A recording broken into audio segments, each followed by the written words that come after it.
നിരഞ്ജൻ എന്ന് പറയുന്ന വ്യക്തി, അവനെ പലപ്പോഴും ഞങ്ങൾ കളിയാക്കിയിട്ടുണ്ട് ക്ലാസ്സിൽ. ഞാൻ കളിയാക്കിയിട്ടുണ്ട്. നിന്നേക്കാളും നിൻ്റെ ഓൾമോസ്റ്റ് ഇരട്ടി വയസ്സുള്ള ഞാൻ പഠിച്ച് മാർക്ക് വാങ്ങുന്നത്, നീ എന്തുകൊണ്ട് വാങ്ങുന്നില്ല? അവൻ 22ാമത്തെ വയസ്സിലാണ് ഒരു ഗവൺമെൻറ് ജോലിയിലേക്ക് കയറുന്നത്. എത്രത്തോളം അത് അവൻ്റെ ഭാവിയെ ഗുണം ചെയ്യുന്നുള്ളത് അവനിപ്പോൾ നന്നായിട്ട് അറിയുന്നുണ്ടാവും. ഇല്ലാന്നുണ്ടെങ്കിൽ ഭാവിയിൽ അവനറിയാം. കാരണം ഞാൻ 18ാമത്തെ വയസ്സിൽ ഞാൻ സർവീസിൽ കയറിയ ഒരാളാണ്. എനിക്ക് കുറേ വയസ്സുണ്ട്, എനിക്ക് കുട്ടികളുണ്ട്, അതേപോലെ തന്നെ വരും, അതേപോലെ തന്നെ കുട്ടികളുണ്ട്, ഇതിനിടയിൽ കൂടെ ഒക്കെ പഠിക്കുന്നുണ്ട്. അപ്പോൾ അനക്ക് എന്തുകൊണ്ട് കഴിയില്ല എന്നിങ്ങനെ പറഞ്ഞു. അങ്ങനെ പിന്നെ എന്ന് തളർത്തലായി. പിന്നെ പ്രവീണായിട്ട് ഇങ്ങനെ എന്നോട് ഇങ്ങനെ ബെറ്റൊക്കെ തുടങ്ങി. ഓരോരോ കാര്യങ്ങൾ പറഞ്ഞിട്ട് ഇങ്ങനെ ബിരിയാണി വാങ്ങിത്തരാന്നൊക്കെ പറഞ്ഞിട്ട് ഞങ്ങളോട് ബെറ്റ് ചെയ്യുന്നത്. അങ്ങനെയൊക്കെയാണ് ഞാൻ അങ്ങനെ സ്റ്റാർട്ടിങ്ങിൽ ഇങ്ങനെ പഠിച്ചിരുന്നത്. ഞങ്ങൾ 10 പേര് ഒരു നല്ലൊരു ഗ്യാങ് ആണെങ്കിലും ഞങ്ങളുടെ ഇടയിൽ നല്ലൊരു സൗഹൃദം ഉണ്ടെങ്കിൽ പോലും ഞങ്ങൾ തമ്മിൽ മത്സരമായിരുന്നു, ഭയങ്കര വാശിയായിരുന്നു. കാര്യം ഈ ഒരു എക്സാം കഴിയുമ്പോൾ അടുത്ത ക്ലാസ്സിന് വരുമ്പോഴേക്കും ഇവർ ഇതിൻ്റെ റാങ്ക് ലിസ്റ്റ് ഇട്ടിട്ടുണ്ടാവും. അപ്പോൾ ഈ റാങ്കിൽ ഏറ്റവും മുമ്പിൽ വരുന്ന റാങ്ക് ആരാണെന്നൊക്കെ നോക്കിയിട്ട് ഞങ്ങൾ ഭയങ്കര ഒരു വാശിയിലുള്ള നല്ലൊരു മത്സരം ഉണ്ടായിരുന്നു. ഞാനൊരു ഹൗസ് വൈഫാണ്. പിന്നെ 2 വയസ്സുള്ള ഒരു ചെറിയ മോനുള്ള സമയത്താണ് ഞാനിവിടെ ജോയിൻ ചെയ്യുന്നത്. അപ്പം മോനെ അംഗനവാടിയിലും കൂടി വിടാൻ പറ്റാത്തൊരു സാഹചര്യമായിരുന്നു. ആ സമയത്ത് ഹസ്ബൻഡിൻ്റെ അമ്മയും ആ സമയത്ത് ഭയങ്കര സപ്പോർട്ടായിരുന്നു. അപ്പോൾ അമ്മയാണ് അവനെ നോക്കിയതൊക്കെ. അപ്പം ഞാൻ രാവിലെ ഒരു 8:30 ആകുമ്പോൾ വീട്ടിൽ നിന്ന് ഇറങ്ങും. ചുമ്മാ രാവിലെ ക്ലാസ്സിന് വന്ന് വൈകുന്നേരം ക്ലാസ് കഴിയുമ്പോൾ നേരെ വീട്ടിൽ പോയി ശ്രദ്ധിക്കാത്ത ആൾക്കാർക്ക് ഒന്നും കിട്ടിയിട്ടുണ്ടാവില്ല തീർച്ചയായിട്ടും. അതല്ലാതെ ഇതേപോലെ എക്സ്ട്രാ എഫേർട്ട് എടുത്ത് ക്ലാസ് നമുക്ക് ഈസ് ക്ലാസ് തരുന്ന 5 മണിക്കൂർ അല്ലാതെ അതിന് പുറമെ എക്സ്ട്രാ എഫേർട്ട് എടുത്ത് ഇൻസ്റ്റിറ്റ്യൂഷനിൽ തന്നെ റീഡിങ്ങിനായിട്ടും അല്ലെങ്കിൽ ന്യൂസ് പേപ്പർ റീഡിങ്ങിനായിട്ടും ഇവിടുത്തെ ഈസിലെ ലൈബ്രറി സൗകര്യങ്ങളൊക്കെ ഉണ്ട്. അതൊക്കെ ഉപയോഗിച്ച ആൾക്കാർക്ക് തീർച്ചയായിട്ടും റിസൾട്ട് ഉണ്ടായിട്ടുണ്ടാവും. രാത്രികളിലൊക്കെ ചെറിയ മോനാണല്ലോ, അപ്പോൾ അവൻ്റെ ഉറക്കത്തിനനുസരിച്ചായിരുന്നു ഞാനെൻ്റെ ടൈം മാനേജ് ചെയ്തിരുന്നത്. പിന്നെ മോർണിംഗിലാണെങ്കിലും വീട്ടിലെല്ലാ കാര്യങ്ങൾ ചെയ്തിട്ടും. അപ്പോൾ അതൊന്നും ഒരു എക്സ്ക്യൂസായിട്ട് ഞാൻ പറയുന്നില്ല. അപ്പോൾ നമ്മുടെ ഹാർഡ് വർക്കും നമ്മുടെ ആ എയിം അത് നമ്മൾ മുറുകെ പിടിച്ചു കഴിഞ്ഞാൽ ഈ PSC എന്ന് പറഞ്ഞത് ഏതൊരു കുട്ടിക്കും ജോലി നേടാൻ സാധിക്കുന്ന ഒരു കാര്യം തന്നെയാണ്. ഹലോ, നമസ്കാരം.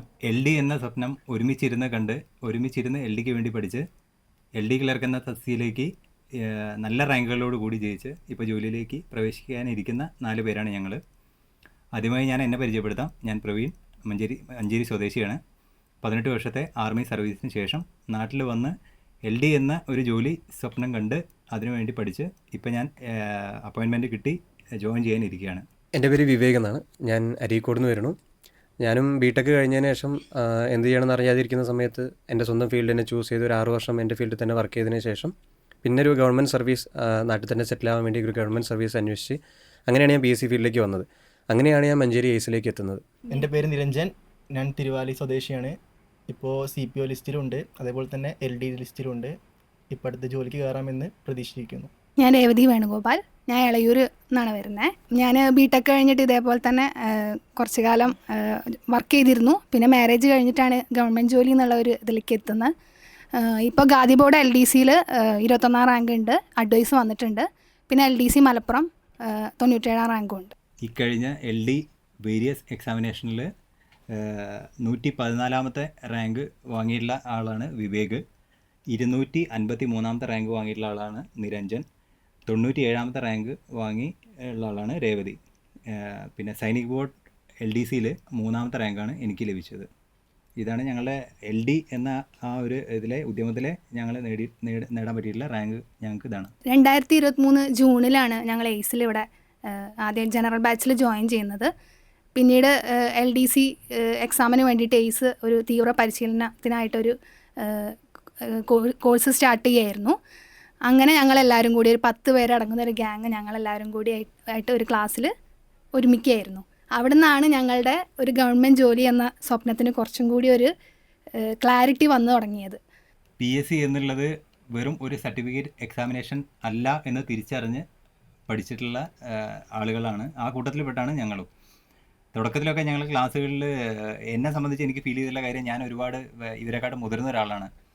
അപ്പം ഈ പിള്ളേരുടെ കൂടെ ഇരുന്ന് പഠിക്കുമ്പം ഉള്ള ചില തമാശകൾ അത് ഞങ്ങളുടെ ഇടയിൽ എപ്പോഴും ഉണ്ടാവാറുണ്ടായിരുന്നു. ഇപ്പോൾ ഉദാഹരണത്തിന് ഈ നിരഞ്ജൻ എന്ന് പറയുന്ന വ്യക്തി, അവനെ പലപ്പോഴും ഞങ്ങൾ കളിയാക്കിയിട്ടുണ്ട് ക്ലാസ്സിൽ. ഞാൻ കളിയാക്കിയിട്ടുണ്ട്. നിന്നേക്കാളും നിൻ്റെ ഓൾമോസ്റ്റ് ഇരട്ടി വയസ്സുള്ള ഞാൻ പഠിച്ച് മാർക്ക് വാങ്ങുന്നത്, നീ എന്തുകൊണ്ട് വാങ്ങുന്നില്ല? അങ്ങനെ ഞങ്ങൾ തമ്മിൽ ബെറ്റുകൾ ഉണ്ടാവാറുണ്ട്. എന്നെക്കാളും മാർക്ക് നീ അധികം മേടിക്കി എന്ന് കഴിഞ്ഞാൽ അങ്ങനെ ചെയ്യാം, ഇങ്ങനെ ചെയ്യാം. അങ്ങനെയുള്ള ഒരുപാട് നർമ്മ സംഭാഷണങ്ങളിലൂടെ ഞങ്ങളുടെ പഠനം മുന്നിലേക്ക് കൊണ്ടുവരാൻ വേണ്ടിയിട്ട് കുറേ കാര്യങ്ങൾ ശ്രമിച്ചിട്ടുണ്ട്. ഒരു ജോലി എന്താണെന്നും അതിൻ്റെ ആവശ്യം എന്താണെന്നും ശരിക്കും തിരിച്ചറിഞ്ഞ് മനസ്സിലാക്കി പഠിച്ചിട്ടുള്ള ആളുകളാണ് ഈ ഇരിക്കുന്നവരിൽ ഈ 4 പേരും. ഇപ്പം ഈ നിരഞ്ജൻ്റെ കാര്യമാണെങ്കിലും അവൻ 22ാമത്തെ വയസ്സിലാണ് ഒരു ഗവൺമെൻറ് ജോലിയിലേക്ക് കയറുന്നത്. എത്രത്തോളം അത് അവൻ്റെ ഭാവിയെ ഗുണം ചെയ്യുന്നുള്ളത് അവനിപ്പോൾ നന്നായിട്ട് അറിയുന്നുണ്ടാവും. ഇല്ലാന്നുണ്ടെങ്കിൽ ഭാവിയിൽ അവൻ അറിയാം. കാരണം ഞാൻ 18ാമത്തെ വയസ്സിൽ ഞാൻ സർവീസിൽ കയറിയ ഒരാളാണ്. നമ്മൾ ഫാമിലി സെറ്റിലാവുക, എല്ലാ കാര്യങ്ങളും വളരെ മനോഹരമായിട്ട് നടക്കും. ഞാനിതിലേക്ക് വരുന്ന സമയത്ത് ഫുള്ള് കുട്ടികളായിരുന്നു. ഈ വരുന്ന സമയത്ത് എന്താ ചെയ്യേണ്ടതെന്ന് അറിയുന്നില്ല. കാര്യം പറയുകയാണെങ്കിൽ ഡിഗ്രി കഴിഞ്ഞിട്ട് നേരെ വരികയായിരുന്നു PSC കോച്ചിങ്. ആ സമയത്ത് വീട്ടിലത്തോരായിട്ട് നിർബന്ധം കാരണമാണ് ഞാൻ PSCക്ക് വരുന്നത് തന്നെ. എല്ലാവരും പറയുന്ന ഒരു താല്പര്യമില്ലാതെയാണ് ഞാൻ PSCക്ക് വന്നത്. വീട്ടിലത്തോരൊക്കെ എപ്പോഴും പറയും PSCക്ക് പോകും ഇതെല്ലാവരും പറഞ്ഞുകൊണ്ടിരിക്കുന്നു. അങ്ങനെ ഞാൻ ക്ലാസ്സിൽ വരുന്ന സമയത്തുണ്ട് ഫസ്റ്റ് ബെഞ്ചിൽ ഒരാളിങ്ങനെ ഇരിക്കണം. മൂപ്പരോട് പോയി അങ്ങനെ ചോദിച്ചു, ഒപ്പിരുത്ത് ചോദിച്ചപ്പോൾ മൂപ്പര് പറഞ്ഞു പഠിക്കാൻ വന്നാണെങ്കിൽ മാത്രം ഇരുന്നാൽ മതി. ആയിക്കോട്ടെ, ഞാൻ പിന്നെ പഠിക്കാനാണുള്ള വെച്ച് ഞാൻ മൂപ്പരപ്പം ചെന്നിരുന്ന് അങ്ങനെയാണ് ഞങ്ങൾ രണ്ടാളും തമ്മിലൊരു ബോണ്ടിങ് ഇങ്ങനെ ക്രിയേറ്റ് ചെയ്യും. ആ സമയത്ത് 2 ആൾക്കാർ പിന്നെ ഇങ്ങനെ വരുന്നുണ്ട്. അതിലൊരാളായിരുന്നു ഈ രേവതി ചേച്ചി, പിന്നെ ഞങ്ങളൊപ്പം കുറച്ച് ആൾക്കാരൊക്കെ ഉണ്ടായിരുന്നു. അങ്ങനെ ഞങ്ങൾക്ക് ഒക്കെ പാടെ വന്നു. പിന്നെ ഇങ്ങനെ പഠിക്കാൻ തുടങ്ങിയപ്പോൾ ഓരോരുത്തരും ഇങ്ങനെ ബെറ്റ് വയ്ക്കാൻ തുടങ്ങി. പ്രവീണേട്ടനാണ്. പ്രവീണേട്ടൻ ഇങ്ങനെ എന്നോട് ഇങ്ങനെ എപ്പോഴും എന്നെ ഇങ്ങനെ ഞാൻ അങ്ങനെയാണ്, എനിക്ക് കുറേ വയസ്സുണ്ട്, എനിക്ക് കുട്ടികളുണ്ട്, അതേപോലെ തന്നെ കുട്ടികളുണ്ട്, ഇതിനിടയിൽ കൂടെ ഒക്കെ പഠിക്കുന്നുണ്ട്, അപ്പോൾ അനക്ക് എന്തുകൊണ്ട് കഴിയില്ല എന്നിങ്ങനെ പറഞ്ഞിരുന്നു. അങ്ങനെ പിന്നെ എന്ന് തളർത്തലായി. പിന്നെ പ്രവീണേട്ടൻ ഇങ്ങനെ എന്നോട് ഇങ്ങനെ ബെറ്റൊക്കെ തുടങ്ങി. ഓരോരോ കാര്യങ്ങൾ പറഞ്ഞിട്ട് ഇങ്ങനെ ബിരിയാണി വാങ്ങിത്തരാന്നൊക്കെ പറഞ്ഞിട്ട് ഞങ്ങളോട് ബെറ്റ് ചെയ്യുന്നത്. അങ്ങനെയൊക്കെയാണ് ഞാൻ അങ്ങനെ സ്റ്റാർട്ടിങ്ങിൽ ഇങ്ങനെ പഠിച്ചിരുന്നത്. ഫസ്റ്റൊക്കെ വരുന്ന സമയത്ത് വളരെ കുറവ് മാർക്ക് നിൽക്കേണ്ടിയിരുന്നത്. പിന്നെ അങ്ങനെ ഗ്രാജുവലി ഇങ്ങനെ കൂടി ഇവരെ മുമ്പ് ചാടാൻ എന്ന രീതിയിലായിരുന്നു എൻ്റെ പഠനം നീങ്ങിക്കൊണ്ടിരുന്നത്. ഇവിടെ എല്ലാ വീക്കെൻഡ്സും എക്സാം നടത്തുമായിരുന്നു. അപ്പോൾ ഞങ്ങളുടെ ബാച്ചിൽ ആക്ച്വലി ഞങ്ങൾ 10 പേര് ഒരു നല്ലൊരു ഗ്യാങ് ആണെങ്കിലും ഞങ്ങളുടെ ഇടയിൽ നല്ലൊരു സൗഹൃദം ഉണ്ടെങ്കിൽ പോലും ഞങ്ങൾ തമ്മിൽ മത്സരമായിരുന്നു. ഭയങ്കര വാശിയായിരുന്നു. കാര്യം ഈ ഒരു എക്സാം കഴിയുമ്പോൾ അടുത്ത ക്ലാസ്സിന് വരുമ്പോഴേക്കും ഇവർ ഇതിൻ്റെ റാങ്ക് ലിസ്റ്റ് ഇട്ടിട്ടുണ്ടാവും. അപ്പോൾ ഈ റാങ്കിൽ ഏറ്റവും മുമ്പിൽ വരുന്ന റാങ്ക് ആരാണെന്നൊക്കെ നോക്കിയിട്ട് ഞങ്ങൾ ഭയങ്കര ഒരു വാശിയിലുള്ള നല്ലൊരു മത്സരം ഉണ്ടായിരുന്നു. അതേപോലെ തന്നെ ഈ ഇത് കഴിഞ്ഞതിന് ശേഷം ഇവരുടെ തന്നെ ഈസ് തന്നെ ഞങ്ങൾക്ക് തരുന്നൊരു ഡിസ്കഷൻ ക്ലാസ് ഉണ്ടായിരുന്നു ഈ ക്വസ്റ്റ്യൻ പേപ്പറിൻ്റെ. അപ്പോൾ അതൊക്കെ ഞങ്ങളെ വളരെയധികം ഹെൽപ്പ് ചെയ്തിട്ടുണ്ട്. അപ്പോൾ ആദ്യമൊക്കെ ഞങ്ങൾക്ക് തോന്നിയിരുന്നു ഇതൊക്കെ ആക്ച്വലി ഞങ്ങൾക്ക് പഠിക്കാനുള്ളതാണോ, ഇതൊക്കെ ഇത്രയും ഡീപ്പായിട്ടൊക്കെ പഠിക്കണോ, അല്ലെങ്കിൽ കറണ്ട് അഫയേഴ്സൊക്കെ ചില സെക്ഷൻസൊക്കെ ഞങ്ങൾ ശ്രദ്ധിക്കണോ എന്ന് ഞങ്ങൾക്ക് സംശയം ഉണ്ടായിരുന്നു. പക്ഷേ അതിൻ്റെയൊക്കെ ഗുണം ശരിക്കും മനസ്സിലായത് എക്സാം കഴിഞ്ഞപ്പോഴാണ്. LD എക്സാം കഴിഞ്ഞ് നല്ല റാങ്ക് കിട്ടിയപ്പോഴാണ് അതൊക്കെ ഞങ്ങൾ എത്രത്തോളം ഹെൽപ്പ് ചെയ്തിരുന്നു എന്നുള്ളത് ഞങ്ങൾക്ക് മനസ്സിലായത്. അതായത് ആ എക്സാം ചുമ്മാ അറ്റൻഡ് ചെയ്ത് പോയവർക്ക് ഒരു ഗുണം ഉണ്ടായിട്ടില്ല എന്ന് എനിക്ക് തീർച്ചയായിട്ടും പറയാൻ പറ്റും. മറിച്ച് ആ എക്സാം കഴിഞ്ഞ് അതിൻ്റെ ആൻസേഴ്സ് മുഴുവൻ നോക്കി ഏസ് തരുന്ന ഡിസ്കഷൻ, അതായത് ഓരോ ക്വസ്റ്റ്യൻ്റെയും ലെഫ്റ്റും റൈറ്റിലും മുകളിലും താഴെയുമുള്ള എല്ലാ വിവരങ്ങളും ഏസ് ഞങ്ങൾക്ക് പഠിപ്പിച്ച് തരുമായിരുന്നു. അപ്പോൾ അങ്ങനത്തെ വിവരങ്ങളൊക്കെ പഠിച്ച് വീണ്ടും റിവിഷൻ നടത്തി LDCൻ്റെ മെയിൻ എക്സാമിനേഷൻ സമയമായപ്പോഴേക്കും ഇതേ ക്വസ്റ്റ്യൻ പേപ്പേഴ്സ് എടുത്ത് വീണ്ടും റിവിഷൻ നടത്തി പഠിച്ചവരാണ് ഞങ്ങൾ. അതുകൊണ്ട് തന്നെയാണ് ഞങ്ങൾ റാങ്ക് ലിസ്റ്റ് എത്തിയതെന്ന് ഞങ്ങൾക്ക് തീർച്ചയായിട്ടും പറയാൻ പറ്റും. ഇപ്പം മുന്നേ വിവേക് സൂചിപ്പിച്ച പോലെ തന്നെ നമ്മുടെ സ്വപ്നത്തിലേക്ക് നമ്മളെ എത്തിച്ചത് ഈ എയ്സ് എന്നുള്ളൊരു സ്ഥാപനമാണ്. ഇവിടെ ഞങ്ങളെ പഠന രീതികളും ഓരോരുത്തരുടെ ഓരോ തരത്തിലുള്ള പഠന രീതികളായിരുന്നു. എന്നാൽ എല്ലാവരും എയിം ഒന്ന് തന്നെയായിരുന്നു. പിന്നെ ഇവിടെ നമുക്ക് ലഭിച്ചിട്ടുള്ള ഫെസിലിറ്റീസ് അത് തീർത്തും നമുക്ക് വളരെ അധികം ഹെൽപ്ഫുള്ളായിട്ടുണ്ട്. ഇവിടെ നമുക്ക് കിട്ടിയിട്ടുള്ള വളരെ പ്രിസൈസ്ഡ് ആയിട്ടുള്ള PTG ചെറിയ സ്റ്റഡി മെറ്റീരിയൽസ്, അതിൽ എത്രത്തോളം ആവശ്യമുണ്ടോ അത് മാത്രം ഉൾക്കൊള്ളിച്ചുകൊണ്ടുള്ള ചെറിയ ചെറിയ ബുക്ക്ലെറ്റ്സ്, അത് നമുക്ക് വളരെ എഫക്റ്റീവായിരുന്നു. പിന്നെ ഡിസ്കഷൻസ് അതെല്ലാം വളരെ എഫക്റ്റീവായിരുന്നു. പിന്നെ നമ്മുടെ കറണ്ട് അഫയേഴ്സൊക്കെ ഇപ്പം ഞാൻ ത്രൂ ഔട്ട് ആ ഒരു 1 ഇയറിലെ കറണ്ട് അഫെയർ എല്ലാം ഒരു നോട്ട്ബുക്കിൽ എഴുതി വരുമായിരുന്നു. അത് ഞങ്ങൾ ഡിസ്കസ് ചെയ്യുമായിരുന്നു. ഞാൻ മാത്രമല്ല, നമ്മളെല്ലാവരും എഴുതുമായിരുന്നു. അതെല്ലാം ഞങ്ങൾ തമ്മിൽ ഡിസ്കഷൻ നടത്തുമായിരുന്നു. അപ്പോൾ അതൊക്കെ നമുക്ക് ഒരുപാട് ഹെൽപ്പ് ചെയ്തിട്ടുണ്ട്. പരീക്ഷകൾ നമ്മൾ അവിടെ ചെന്ന് എക്സാം ക്വസ്റ്റ്യൻ പേപ്പർ കയ്യിൽ കിട്ടുമ്പോഴാണ് നമ്മൾ റിയലൈസ് ചെയ്യുന്നത് നമുക്ക് ഇവിടുന്ന് എത്ര കിട്ടി, എന്ത് കിട്ടി എന്നുള്ളത്. തീർത്തും അത് നമ്മൾ പറയേണ്ട കാര്യം തന്നെയാണ്. നമ്മളെ ഉയർച്ച അതിൻ്റെ വലിയൊരു ഘടകം ഈ ഒരു സ്ഥാപനം തന്നെയാണ്. ഇവിടുന്ന് നമുക്ക് കിട്ടിയുള്ള ഗൈഡൻസ്, ഇവിടുന്ന് നമുക്ക് അതിലെ റൂട്ട് ശരിക്കും നമ്മളെ കാണിച്ചു തന്നുകൊണ്ടാണ് നമുക്ക് ആ റൂട്ടിലേക്ക് എത്താൻ കഴിഞ്ഞത്. പഠന രീതികൾ ഓരോരുത്തരും ഓരോ രീതിയിലായിരുന്നു. ഇപ്പോൾ ഞാൻ ഒരു ഫാമിലി റൺ ചെയ്യുന്ന ആളാണ്. എന്നെ സംബന്ധിച്ച് രാത്രി കാലങ്ങളിലാണ് ഇരുന്ന് പഠിച്ചിരുന്നത്. അതുപോലെ ഓരോരുത്തരും ഓരോ തരത്തിലായിരുന്നു പഠന രീതികൾ. ഏത് രീതിയിൽ പഠിക്കുകയാണെങ്കിലും ആത്മാർത്ഥമായിട്ട് അതിനെ അപ്രോച്ച് ചെയ്യുക എന്നുള്ളതാണ് നമ്മൾ ചെയ്യേണ്ട ഒരു കാര്യം. ഞാനൊക്കെ വരുന്ന സമയത്ത് എനിക്ക് ഇംഗ്ലീഷ്, കറണ്ട് അഫെയർ ഈ സാധനം ഒട്ടും അറിയില്ലായിരുന്നു. BSc മാത്സ് കഴിഞ്ഞിട്ട് ഞാൻ വന്നത് PSCക്ക്. ആ സമയത്ത് മാത്സിൻ്റെ ക്വസ്റ്റ്യൻസൊക്കെ ഏകദേശം സുഖകരമായിട്ട് കിട്ടിയിരുന്നു. എന്നാൽ ഈ കറണ്ട് അഫെയർ അതേപോലെ തന്നെ ഇംഗ്ലീഷ് ഭയങ്കര ബുദ്ധിമുട്ടിയായിരുന്നു. കറണ്ട് അഫെയർ പറഞ്ഞാൽ ഞാൻ എത്ര വീക്കാന്ന് പറഞ്ഞാൽ ഇപ്പം നോർമലായിട്ടുള്ള ചെറിയ കാര്യങ്ങൾ പോലും എനിക്ക് അത്ര അറിയില്ലായിരുന്നു. അപ്പോൾ ഈ രാവിലെ ടൈമിൽ ഞങ്ങൾ നേരത്തെ വന്നിട്ട് പ്രവീണേട്ടനായിരുന്നു പുസ്തകം കൊണ്ടുവരും. മൂപ്പര് എല്ലാ വർഷത്തെയും കറണ്ട് അഫെയർ എഴുതി വെച്ചിട്ടുണ്ടാവും. അപ്പോൾ ആ കറണ്ട് അഫെയർ ഞങ്ങളിങ്ങനെ രാവിലെ ഇങ്ങനെ ഡിസ്കസ് ഇടയ്ക്കിടയ്ക്ക് ചെയ്യും. പിന്നെ അതുപോലെ തന്നെ റീഡിങ് ഫെസിലിറ്റിയാണ് എനിക്ക് പറയാനുള്ളത്. കാരണം ഞാനൊരു ഹൗസ് വൈഫാണ്. പിന്നെ 2 വയസ്സുള്ള ഒരു ചെറിയ മോനുള്ള സമയത്താണ് ഞാനിവിടെ ജോയിൻ ചെയ്യുന്നത്. അപ്പം മോനെ അംഗനവാടിയിലും കൂടി വിടാൻ പറ്റാത്തൊരു സാഹചര്യമായിരുന്നു. ആ സമയത്ത് ഹസ്ബൻഡിൻ്റെ അമ്മയും ആ സമയത്ത് ഭയങ്കര സപ്പോർട്ടായിരുന്നു. അപ്പോൾ അമ്മയാണ് അവനെ നോക്കിയതൊക്കെ. അപ്പം ഞാൻ രാവിലെ ഒരു 8:30 ആകുമ്പോൾ വീട്ടിൽ നിന്ന് ഇറങ്ങും. പിന്നെ ഇവിടെ വന്ന് ഈ റീഡിങ് മോനെ പറ്റിയുള്ള ചിന്തകളൊക്കെ ഉണ്ടായിരിക്കും. പക്ഷെ നമുക്ക് ഈ ഒരു എയിം മുഖ്യ ആയതുകൊണ്ട് തന്നെ റീഡിങ് ഫെസിലിറ്റി എനിക്ക് വളരെ ഗുണം ചെയ്തു. പിന്നെ അവിടുത്തെ ഒരു അന്തരീക്ഷം എന്ന് പറയുന്നത് ഭയങ്കര സ്ട്രിക്റ്റ് ആയിരുന്നു. നമ്മളോട് സംസാരിക്കാനൊന്നും അങ്ങനെ സമ്മതിക്കില്ലായിരുന്നു. അപ്പം നമ്മൾക്ക് പഠിക്കാനുള്ള ഒരു മൂഡ് ക്രിയേറ്റ് ചെയ്യാൻ അവിടെ നല്ലോണം സാധിച്ചു. പിന്നെ അതുപോലെ തന്നെ ഞങ്ങൾ ഗ്രൂപ്പ് സ്റ്റഡി നടത്തിയിരുന്നു. 2-3 കുട്ടികൾ ഞങ്ങൾ ടീമിലുള്ളവർ തന്നെ ചേർന്നിട്ട് ഞങ്ങൾ ഓരോ ടോപ്പിക്സ് ഡിസ്കസ് ചെയ്യായിരുന്നു. അതുകൊണ്ട് തന്നെ റീഡിങ് ഫെസിലിറ്റിയാണ് എനിക്ക് കൂടുതൽ ഗുണം ചെയ്തിട്ടുണ്ടായിരുന്നത്. അതുപോലെ തന്നെ ഞങ്ങൾ ഓർക്കുന്നുണ്ട്, ഞാൻ ആദ്യമായിട്ട് LDCA ബാച്ചിൽ വന്ന സമയത്ത് ഞാൻ ഈ ഒരു ഗ്യാങ്ങിനെ ശ്രദ്ധിച്ച എങ്ങനെയാണെന്ന് വെച്ച് കഴിഞ്ഞാൽ ക്ലാസ്സിൻ്റെ ബ്രേക്ക് ടൈമിൽ പോലും ഇവർ ഡിസ്കസ് ചെയ്യുന്നുണ്ടായിരുന്നു. അങ്ങനെയാണ് ഞാൻ ഈ ഗ്രൂപ്പിനെ ശ്രദ്ധിക്കുന്നതും ഈ ഗ്രൂപ്പിലേക്ക് ജോയിൻ ചെയ്യുന്നതും. അപ്പോൾ അത് ഞങ്ങൾ ത്രൂ ഔട്ട് ക്ലാസ് തീരുന്നവരെ ഞങ്ങൾ അത് ശ്രദ്ധിച്ചിട്ടുണ്ട്. കാര്യം ഞങ്ങൾ ക്ലാസ്സിന് വരുന്നതിന് തൊട്ട് മുമ്പായാലും ഉച്ചയ്ക്ക് ഉള്ള ബ്രേക്ക് ടൈമിലായാലും ക്ലാസ് കഴിഞ്ഞിട്ട് കുറച്ച് നേരമായാലും ഞങ്ങൾ അന്നത്തെ അടുത്ത ക്ലാസ്സിനെ കുറിച്ചും പുതിയ കറണ്ട് അഫയേഴ്സിനെ കുറിച്ചും ടോപ്പിക്കിനെ കുറിച്ചും ഡൗട്ടുള്ള ടഫായിട്ടുള്ള പോർഷൻസിനെ കുറിച്ചൊക്കെ ഞങ്ങൾ ഡിസ്കസ് ചെയ്യുമായിരുന്നു. അപ്പോൾ അതൊക്കെ ഞങ്ങൾ വളരെയധികം ഹെൽപ്പ് ചെയ്തിട്ടുണ്ട്. മറിച്ച് ഒരു ക്ലാസ് അറ്റൻഡ് ചെയ്താൽ PSC കിട്ടും എന്ന് വിചാരിച്ച് ചുമ്മാ രാവിലെ ക്ലാസ്സിന് വന്ന് വൈകുന്നേരം ക്ലാസ് കഴിയുമ്പോൾ നേരെ വീട്ടിൽ പോയി ശ്രദ്ധിക്കാത്ത ആൾക്കാർക്ക് ഒന്നും കിട്ടിയിട്ടുണ്ടാവില്ല തീർച്ചയായിട്ടും. അതല്ലാതെ ഇതേപോലെ എക്സ്ട്രാ എഫേർട്ട് എടുത്ത് ക്ലാസ് നമുക്ക് ഈസ് ക്ലാസ് തരുന്ന 5 മണിക്കൂർ അല്ലാതെ അതിന് പുറമെ എക്സ്ട്രാ എഫേർട്ട് എടുത്ത് ഇൻസ്റ്റിറ്റ്യൂഷനിൽ തന്നെ റീഡിങ്ങിനായിട്ടും അല്ലെങ്കിൽ ന്യൂസ് പേപ്പർ റീഡിങ്ങിനായിട്ടും ഇവിടുത്തെ ഈസിലെ ലൈബ്രറി സൗകര്യങ്ങളൊക്കെ ഉണ്ട്. അതൊക്കെ ഉപയോഗിച്ച ആൾക്കാർക്ക് തീർച്ചയായിട്ടും റിസൾട്ട് ഉണ്ടായിട്ടുണ്ടാവും. ചില ടോപ്പിക്കുകളൊക്കെ ഞങ്ങൾക്ക് ചിലപ്പോൾ മനസ്സിലാവാത്ത ടോപ്പിക്കുകളുണ്ടായിരുന്നു.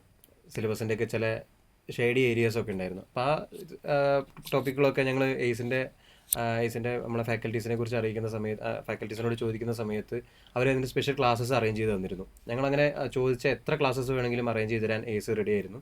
അതുപോലെ തന്നെ എയ്സിൻ്റെ ഇൻഫ്രാസ്ട്രക്ചറൊക്കെ അടിപൊളിയായിരുന്നു. ഞങ്ങൾക്ക് അങ്ങനത്തെ ഒരു യാതൊരു ബുദ്ധിമുട്ടുകളും ഉണ്ടായിട്ടില്ല. എയ്സിൻ്റെ റീഡിംഗ് റൂം ആയാലും ടെക്സ്റ്റ് ബുക്കിൻ്റെ റിസോഴ്സസ് ആയാലും എല്ലാം ഇവിടെ ഒരുപാടുണ്ടായിരുന്നു. അപ്പോൾ അതുകൊണ്ടുള്ള ഞങ്ങൾക്ക് അങ്ങനെ ഒരു റിസോഴ്സിനൊന്നും യാതൊരു ബുദ്ധിമുട്ടും ഉണ്ടായിട്ടില്ല.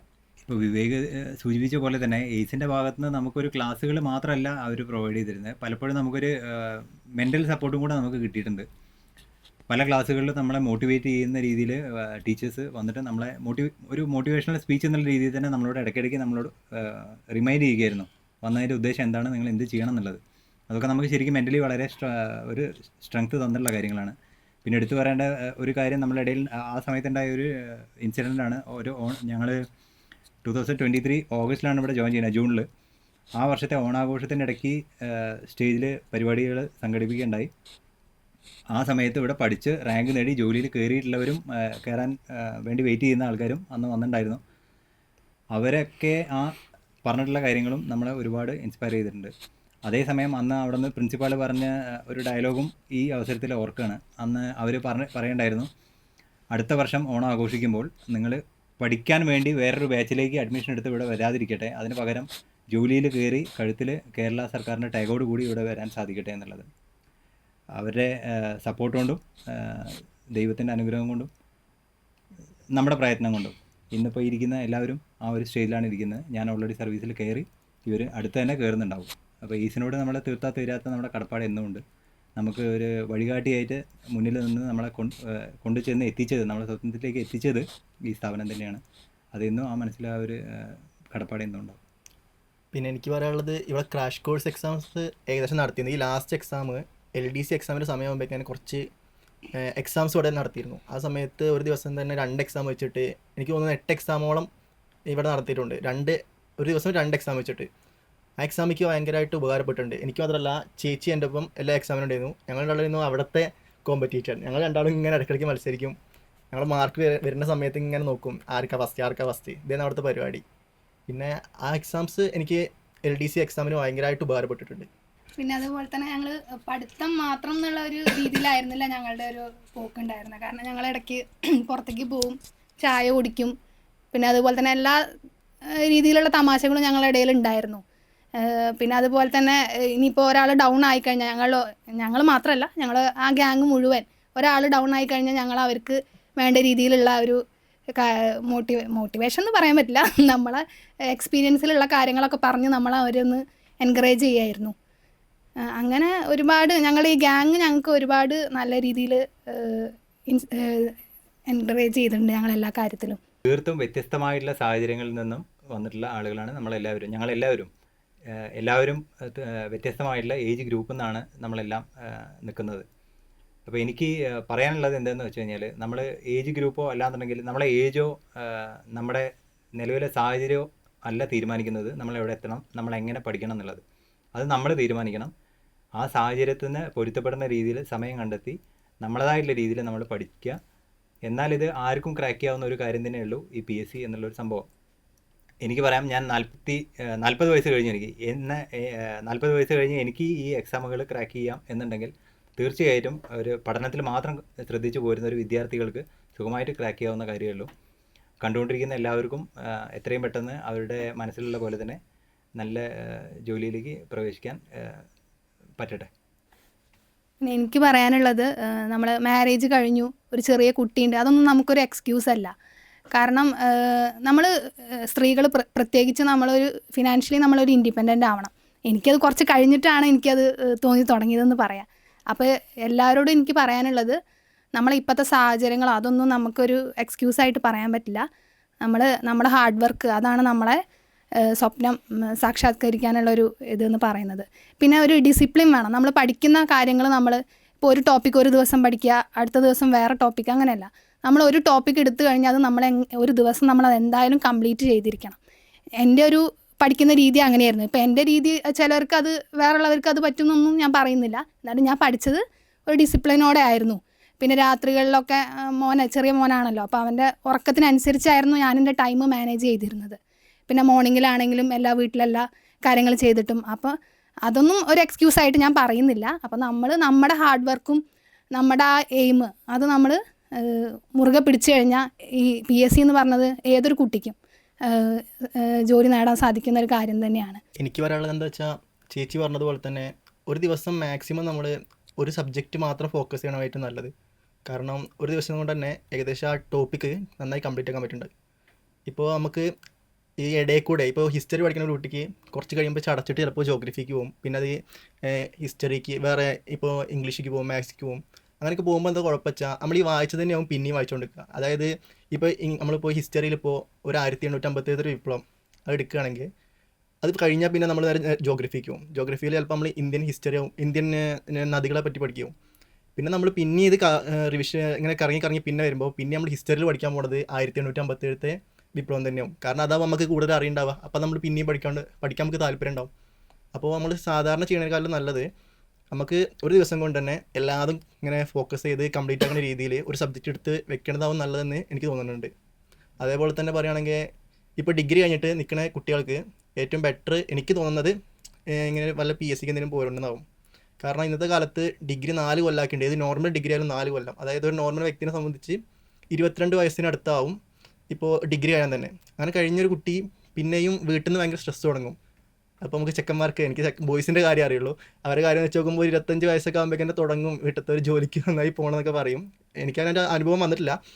പിന്നെ അങ്ങനെ വരുന്ന കുറേ ആൾക്കാർ എനിക്ക് അനുഭവത്തിലുണ്ട്. എൻ്റെ ഫ്രണ്ട്സൊക്കെ പറയണോ അങ്ങനെയൊക്കെ ആണെന്ന്.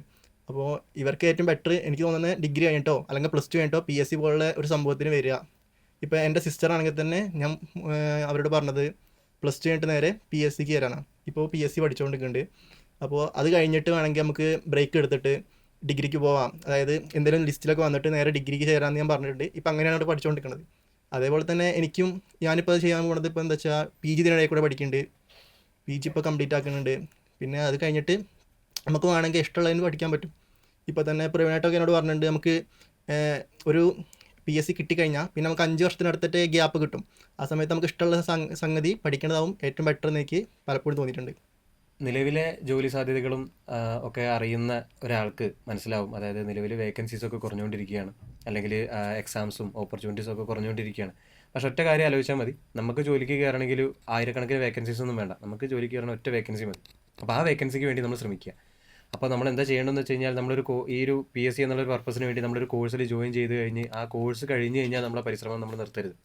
അല്ലെങ്കിൽ നമ്മളൊരു എക്സാമിന് വേണ്ടി ശ്രമിക്കുകയാണ്, ആ എക്സാം കഴിഞ്ഞ് കഴിഞ്ഞാൽ നമ്മളെ പരിശ്രമം നിർത്തരുത്. തൊട്ടടുത്ത ദിവസം മുതൽ തന്നെ അല്ലെങ്കിൽ അന്ന് വൈകുന്നേരം മുതൽ തന്നെ എക്സാം കഴിഞ്ഞ് അന്ന് മുതൽ തന്നെ ആ എക്സാമിന് ഡിസ്കഷനായിട്ടും അങ്ങനെ തന്നെ നമ്മൾ ആ ഫീൽഡിൽ തന്നെ തുടരാൻ വേണ്ടി ശ്രമിക്കുക. ഒരിക്കലും ഒരു ഗ്യാപ്പ് ഇടാതിരിക്കുക. എന്നിട്ട് നമ്മൾ ആഗ്രഹിച്ചൊരു പോസ്റ്റിൻ്റെ അഡ്വൈസ് മെമ്മോ അല്ലെങ്കിൽ അപ്പോയിൻമെൻറ്റ് ലെറ്റർ നമ്മുടെ കയ്യിൽ കിട്ടുന്നത് വരെ നമ്മൾ അതിനുവേണ്ടി ശ്രമിച്ചുകൊണ്ടേയിരിക്കുക. അതിന് ഫിസിക്കലുള്ള പോസ്റ്റുകളാണെങ്കിൽ തന്നെ നമുക്കൊരു ഏകദേശം കട്ട് ഓഫ് നമുക്ക് ഉറപ്പാണെങ്കിൽ തന്നെ നമ്മൾ ഫിസിക്കലിന് വേണ്ടി പരിശ്രമിച്ചുകൊണ്ടിരിക്കുക. നമ്മളതിൻ്റെ മാക്സിമം കൊടുക്കുക. ഓക്കെ, അങ്ങനെയാണെന്നുണ്ടെങ്കിൽ പ്രവീണേട്ടൻ പറഞ്ഞ പോലെ തന്നെ നമ്മുടെ ലൈഫിൻ്റെ ബാക്കിയുള്ളൊരു കാലഘട്ടം നമ്മൾ സെറ്റിൽഡാണ്. അപ്പോൾ നമ്മൾ ഇപ്പോൾ കൊടുക്കുന്ന എഫേർട്ടിനനുസരിച്ചിരിക്കും ബാക്കിയുള്ള നമ്മളുടെ ത്രൂ ഔട്ട് നമ്മുടെ ലൈഫ് നമ്മൾ എൻജോയ് ചെയ്യാൻ പോകുന്നത്. അപ്പോൾ അതുകൊണ്ട് തന്നെ ഇങ്ങനെ ശ്രമിച്ചുകൊണ്ടിരിക്കുന്ന എല്ലാവരോടും എനിക്ക് പറയാനുള്ളത്, നിങ്ങളുടെ പ്രോസസ്സിൽ ട്രസ്റ്റ് ചെയ്യുക. Trust your process. ഓക്കെ, നിങ്ങൾ ഏത് മെത്തേഡിൽ പഠിച്ചു കഴിഞ്ഞാലും, നിങ്ങൾ ഏത് ഗൈഡ് ഫോളോ ചെയ്ത് കഴിഞ്ഞാലും, നിങ്ങൾ ആ ഒരു മെത്തേഡിൽ തന്നെ ഫോളോ ചെയ്യുക, അതിൽ വിശ്വസിക്കുക, പരിശ്രമം മാക്സിമം കൊടുക്കുക. ഓക്കെ, അപ്പോൾ എല്ലാവർക്കും ഓൾ ദി ബെസ്റ്റ്.